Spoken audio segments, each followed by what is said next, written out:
Non-compete clauses in California are very strictly construed, and they're against public policy. California really favors the right for an employee to have a job and do work. And in fact, as people know, in the employment space, for instance, they know in California that the law is skewed towards the employee. So as an employer, as a business, how do you enforce a non-compete? What are those circumstances where you can have a non-compete? And they're very limited. There's one called the professional athlete exception. If you are an actor or a scientist or a super movie star who's very unique, in that situation you can sign a non-compete that's enforceable. Absent that, for us mere mortals, whether or not it's lawyers, whether or not it's doctors, whether or not it's teachers or otherwise, non-competes are non-enforceable. What's the other exception to that?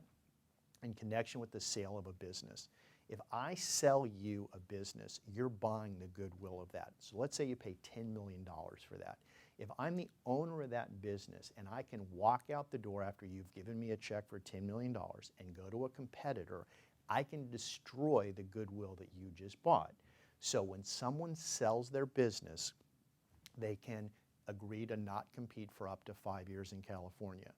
Where it gets a little more complex is, that's a situation where I own 100% of the business. What about if I have 10 employees or 10 owners that each own 10% of the company? If we sell the company, do we each have a non-compete? The answer is probably yes. When you start going down from there and you own stock in Apple Computer and you have less than 0.1%, no. You sell the equity in Apple Computer, you're not going to be subject to a non-compete. But if you own a material portion of a business and you sell it out, the common law principle in California is we won't allow you to then turn around and destroy the goodwill of the business that you sold it to. So those are the two situations where non-competes are enforceable in California.